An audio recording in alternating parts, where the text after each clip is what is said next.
মাত্র 2 কাপ ময়দা দিয়ে দোকানের মতো এরকম মুচমুচে নিমকি আপনারা বাড়িতেই বানিয়ে ফেলুন, যেটি আপনারা খুবই সহজে আর অল্প সময়ে বানিয়ে ফেলতে পারবেন, আর যেটির খরচা হবে খুবই অল্প, আর যেটাকে আপনারা অনেক দিন পর্যন্ত স্টোর করে রাখতে পারবেন। তাহলে চলুন রেসিপিটি কিভাবে বানালাম জেনে নিন।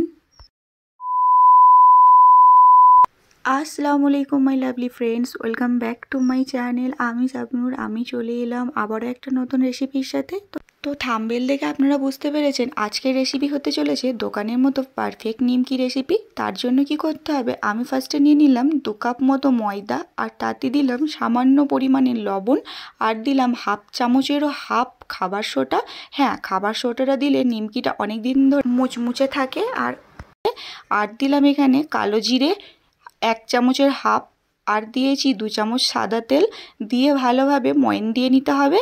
তো আমি দেখুন ভালোভাবে এটা মিক্স করে ময়ান দিয়ে নিচ্ছি। তো হাতের মুঠোয় যখন নিয়ে দেখবো এটা ঝরে পড়ছে না, তখনই বুঝবো আমাদের পারফেক্টভাবে এটাকে ময়ান দেওয়া হয়েছে। তো এরপর জল দিয়ে ডোটা তৈরি করে নিতে হবে। আমি জাস্ট সামান্য পরিমাণে জল দিলাম, তো আর কোনো জল দিইনি, কারণ এই ডোটা একটা শক্ত ডো তৈরি করতে হবে। আমি ওই অল্প জলই ডোটা একটা তৈরি করে নিলাম। দেখুন একটা সুন্দর শক্ত ডো তৈরি করে নিলাম। আর শক্ত মানে যে অতিরিক্ত শক্ত সেরকম নয়, একটু হালকা নরম থাকবে। দেখে আপনারা বুঝতে পারছেন আমি ডোটা কিভাবে তৈরি করেছিলাম। তো ডোটা কোনো রেস্টে রাখার দরকার নেই, আমি 5 মিনিট রেস্টে রেখেছিলাম। আপনাদের হাতে সময় না থাকলে নাও রাখতে পারেন।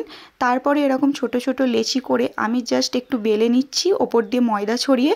আর যতটা পারবেন একটু পাতলা করে বেলার চেষ্টা করবেন, আর খুব একটা পাতলা করবেন না, যেন গাটা যেন দেখা যায় সেরকমভাবে পাতলা করবেন। তো আমি একটু বড় করে বেলে নিয়েছি। এবার গাটা 4 চৌকো করে কেটে নিলাম একটা শেপ দেওয়ার জন্য। তারপরে লম্বা লম্বা কেটে একটা নিমকি শেপ দিয়ে নিলাম। আপনারা হয়তো বুঝতে পারছেন কিভাবে আমি নিমকি শেপটা দিলাম। তো এইভাবে আমার সমস্ত শেপগুলো দেওয়া কমপ্লিট হয়ে গিয়েছিল। তারপরে আমি অলরেডি কড়াইয়ে তেল গরম করতে বসিয়ে দিয়েছিলাম। আর হ্যাঁ, নিমকি ভাজার সময় অবশ্যই সাদা তেল বা রিফাইন্ড অয়েল ব্যবহার করবেন। তো আপনারা যদি সরিষার তেলে যদি নিমকিটা ভাজেন তাহলে একটা গন্ধ বা স্মেল আসবে, যেটাতে আপনাদের নিমকিটা খেতে ভালো লাগবে না। তো যাই হোক, আমি কিন্তু তেলটা খুব একটা গরম করিনি, তেলটা হালকা গরম অবস্থাতেই কিন্তু নিমকিগুলো দিতে হবে। আর গ্যাসের ফ্লেম সবসময় লোতে থাকবে। তো এরকম হাতে একটু সময় নিয়ে একটা একটা করে ভালোভাবে আমি উল্টে পাল্টে নিমকিগুলো ফ্রাই করে নিলাম। তো সেকেন্ড ধাপও আমি নিমকি এখানে একটু বেশি করে দিয়ে দিলাম। তো দেখে বুঝতে পারছেন, তো আমি এরকম হালকা নাড়াচাড়া করতে থাকছি। তো থাকতে থাকতে একটা সুন্দর ব্রাউনি কালার চলে এসছে, খুব একটা কালার আসেনি, এরকম সাদা সাদা ভাবটা এসেছে। ঠিক এই পর্যায়ে নিমকিগুলো কিন্তু তুলে নিতে হবে। এর থেকে বেশি লাল করে তুলবেন না, তাহলে নিমকিগুলো কিন্তু খেতে ভালো লাগবে না। তো পাত্রে রাখার সাথে সাথেই দেখবেন নিমকির কালারটা অটোমেটিকলি একটা লালচে ভাব চলে আসবে। তো যাই হোক, আমি সমস্ত নিমকিগুলো তুলে নিলাম। আর এইভাবে আপনারা নিমকি একবার বাড়িতে বানিয়ে দেখুন, খুবই অল্প খরচে আর অল্প সময়ে আপনারা বানিয়ে ফেলতে পারবেন।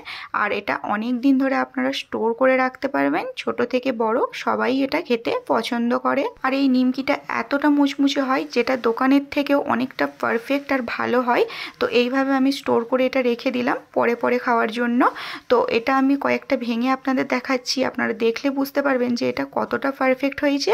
তো আমার এই রেসিপিটা আপনাদের কীরকম লাগলো অবশ্যই জানাবেন, আর আপনারাও একবার হলেও বাড়িতে ট্রাই করবেন। তো আজকের মতো এইখানেই, আল্লাহ হাফেজ, বাই।